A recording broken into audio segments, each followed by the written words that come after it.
We just didn't stick to our defensive principles. There's a certain play they was running every time where they either hit him or hit Reagan.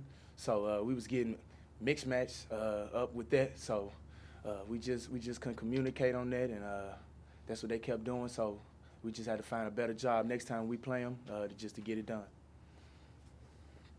Both of you guys too, and a lot of the guards, you guys kept driving to the hoop, trying to create some opportunities in the paint, but there was just a lot of frustration there. So you guys kind of want to talk about just some of the frustrations in the paint you guys were having. I mean, we drove pretty well. Some of the guards got into the lane and made plays for others, but it's just all about conversion on the layups, free throws, and the little things that we had to do to win. And we just couldn't do it tonight. But like I said, when we see them again in the MAC tournament, it's going to be a different story. You talk about it's a real even game, kind of going back and forth there, and then they hit a three that bounces up, goes in, and then that kind of ignites them. Can you just kind of talk about recalling what that situation was there when they took the lead, were able to kind of pull back? Well, we was fighting the entire game, and we knew it was going to be a close-fought game. So, I mean, when they took the lead, we didn't think that it was over or anything. We just knew we had to fight back. But, like I said, they did a good job of going inside and sticking to what they do well. And then we just kind of got outside of ourselves a little bit, and we just got to try to find a way to come out with better, defensive intensity. The last 7 games or so, even the games you didn't win, all but one of them you were right there. Is this a discouraging step backward, or something you're just going to have to almost forget? I think this loss is different than a couple other losses that we had. I don't think this one is a step back. I think it's more of a learning process because, like I said, they stuck and did what they did well. And in games like this, it's like what's going to be like in the MAC tournament. So we got to find ways to win this one. So even though we did lose, I think it is as a step forward because this is games. This is what the games are going to be like in the MAC tournament. So if we find ways to win these games, then I think we'll grow as a team. How tough is that? I know you guys don't have to guard McCray often, obviously, but the times you are able to kind of stop him a little bit. He gets a whistle, he gets to the line, he ends up 16 free throws. Dealing with a guy like that and dealing with whistles as well, and not to say the calls were bad or anything, but just how frustrating, how difficult is it to just kind of keep grinding and trying to battle him? Yeah, it's difficult with a man like McCray. He's a great player in our league, so the calls is majority going to go his way. It's just frustrating to see him go to the line 16 times and us 17 times as a team. So it's just very frustrating. So it's just frustrating, like I said. Yeah. We'll open up for questions. Yeah, you know what? Javon McCray was great tonight. Their whole front court was great today. We really didn't have any answers for him. We tried to play zone, tried to play man, tried to double him. It really didn't matter. He was phenomenal. And Regan and Moss, those guys played very, very well. Had a chance when we took the lead in the second half, and they executed and we didn't. And they were the tougher team today, and they deserve to win. You had a shot there at the end. I think you got it down to 5. 5 and end one. Yeah. Had it to 5, and another Javon McCray, catch it at 1 inch, layup, soft ticky-tack foul by us. And I'm not saying they didn't foul. I'm saying it was a soft foul, and it was just another N1. I don't know how many of those he had today, but he had a bunch. And he's a good player, but we got to compete. I mean, it was a whitewash, the front court. 15, 31, and 12. That's 46, 58 points. We get 6, 3, 8, 2, and 0. So it's not going to win. It's hard to win if that's the case.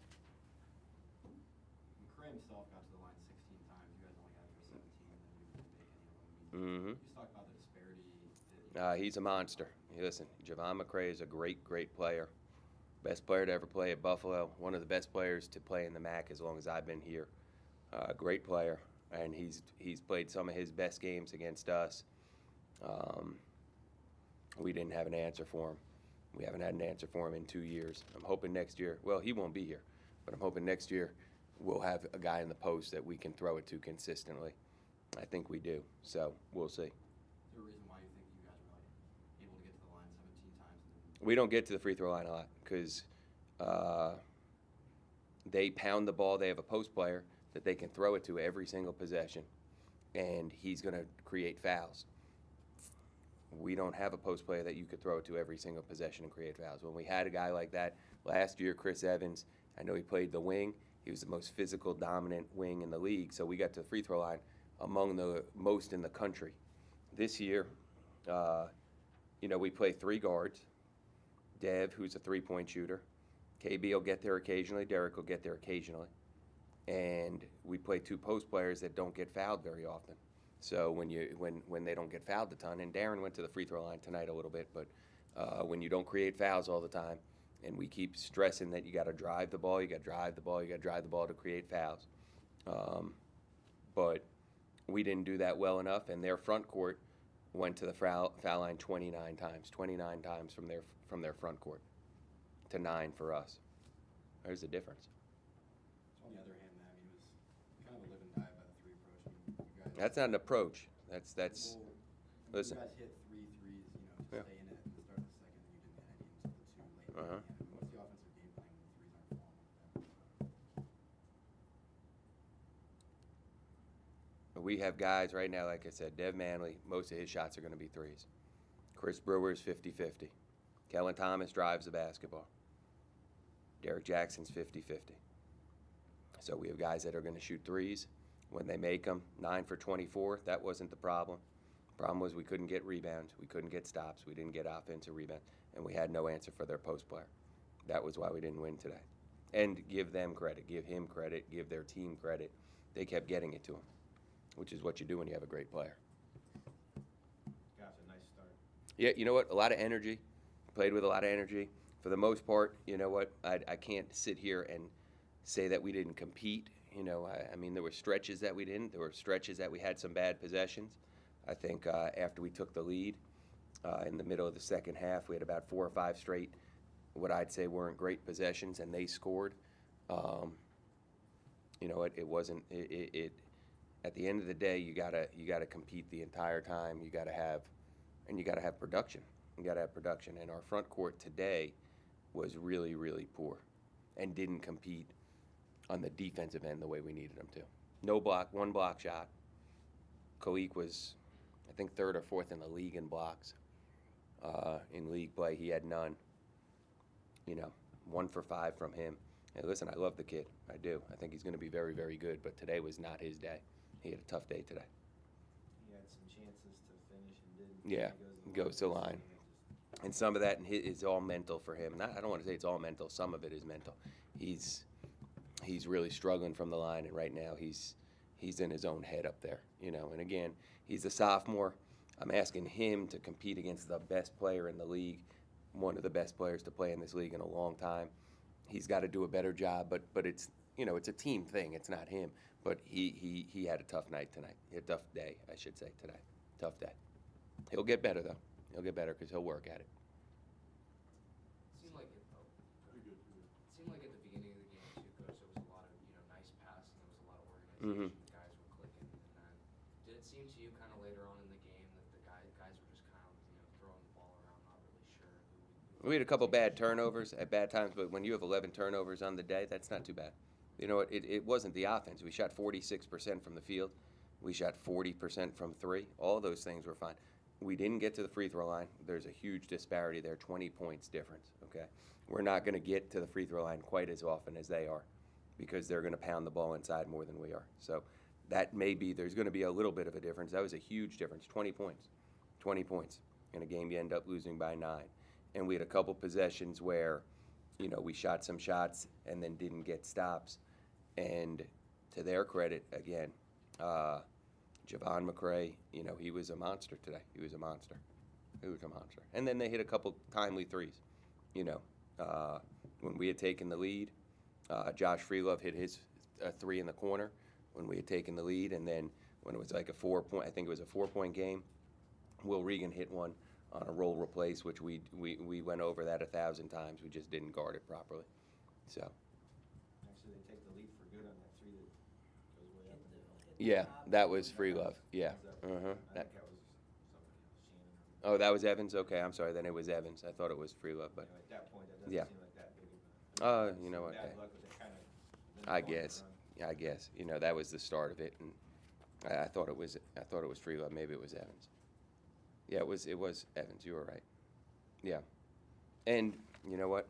Give him credit. He played. You know what? He competed and made a tough shot. You know, or made a good shot. Like you said, Spicer didn't have a very good game, but how do you feel about Kellen Thomas? And Kellen was great. Listen, you know what? Those guys are playing better. Our guards today were very good. There have been days that our guards haven't been quite as good, but you know what? Our guards were good today. Kellen played well, and he's continuing to get better.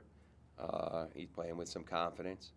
You know, Derek had 6 rebounds. I mean, these guys are competing. I can't look at that like in the locker room. I wasn't mad about our effort. Our effort was there. We just, you know, to a degree, we got punked by a great player. And we can't allow that to happen because we're going to play another front court player that's good on Wednesday. We're going to play another front court player that's good on Saturday. We're going to play another one the following Wednesday, and we're going to play the next best front court player in the league in Akron to end the season. So we're going to have to compete a little bit more on the glass. We're going to have to compete a little bit more in the front court. We're going to have to block some shots. We're going to have to play a little bit more without fouling.